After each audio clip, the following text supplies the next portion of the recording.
Well, hello, good morning. It's Phil Thatch, and I'm here in Polk County on the mountain. I came up here this morning before I went to work at my regular job. Got up really early because there's a little bit of snow this morning. As you can see, a little light dusting. Now, down in the valley where I live, there's no snow, but up here on the mountain there is some. And I thought I'd come up and do an overlook shot, but the overlooks are completely socked in. There's so much fog you can't see anything. So I drove around and I said, you know, it's really beautiful up here even without taking advantage of an overlook. And this is the first composition that I kind of like. I'm using the, let's see if I can get over here to it.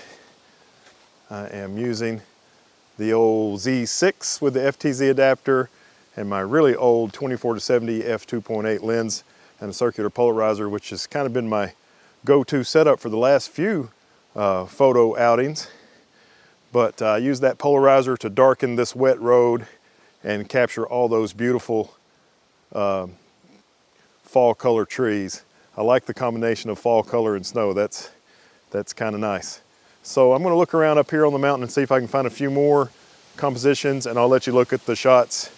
I made a couple from here. I'll let you look at the one or maybe two that turned out good enough to share. So enjoy, and I'll talk to you soon. I made two versions of this, and this one is by far the best, so it's the only one I'm going to share with you. There was a pretty good bit of wind, and those leaves on the left side of the road there are moving around, but it's okay. I think it kind of adds something to the picture that they're not perfectly sharp. Okay, so now I'm at the Overlook where a month or so ago, maybe 2 months ago, I made a panoramic shot that was just absolutely amazing. Really a great location, and this is where I was planning on coming and making another pano today, but with snow on the mountains.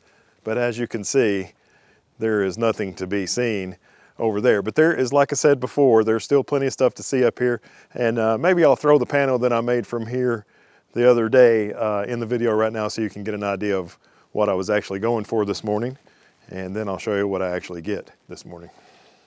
Okay, I'm at a place now called the Gazebo Overlook, which is just an overlook off of this mountain that has this really cool looking gazebo at the top of it. It's stone and old wood on the roof. Really beautiful, and it's surrounded by all these rocks. And when I came up here and saw it before, I thought taking a photograph of it might be a really neat thing. Of course, right now you can't see off the overlook at all, but something was missing, and now I've figured out what was missing. It was fog and snow. So I'm gonna try to make a photograph of this gazebo. So I made three different compositions of the gazebo. This first one is looking straight at it from the trail that leads up to it with the overlook behind it completely socked in. And then the next shot is over to the left looking at it from that direction. And I think this one's a little bit better maybe than the first one. But the third one, I went to the right of it and looked back, and I really like this one, especially the fogged trees in the background on the right-hand side. I really wish that people hadn't painted up the rocks around this, but other than that, I really like this one. And after that, I left there, and this is going back down the mountain, but I like this shot, even though it's very similar to the first shot. It's a completely different location and even direction on the road. And here is the second of the four overlooks, where the gazebo overlook is the last one. And by the time I got down that far, the clouds had raised up enough to where I could take an overlook shot. So I took advantage of that, even though it made me a little bit late for work. All right, well, just a quick video from the top of the mountain here in Polk County, Tennessee. Had a nice time this morning, getting up early and coming out to do some photography here on the mountain, and I hope you enjoyed it, and I look forward to seeing you in the next one. Thanks for watching. Bye-bye.